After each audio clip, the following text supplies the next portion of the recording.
Praise the lord.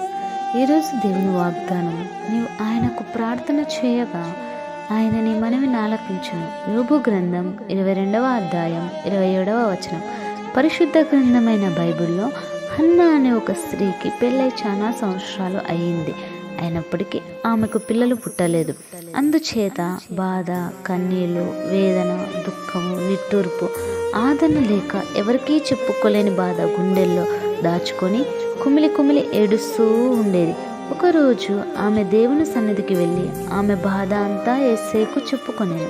అప్పుడు దేవుడు ఆమె ప్రార్థన ఆలకించి ఆమెకు గర్భఫలంను అనుగ్రహించెను. మీరెవరైనా సరే, ఎక్కడున్నా సరే, మీ యొక్క బాధను యేసయ్యకు చెప్పుకోండి. ఆయన నీవు చేసిన ప్రార్థన ఆలకించి నీవేదైతే అడుగుచున్నావో అది నీకు ఎంతో నిశ్చయముగా ఇస్తాడు. ఈ వాగ్దానం మనందరి జీవితంలో నెరవేర్చబడును గాక.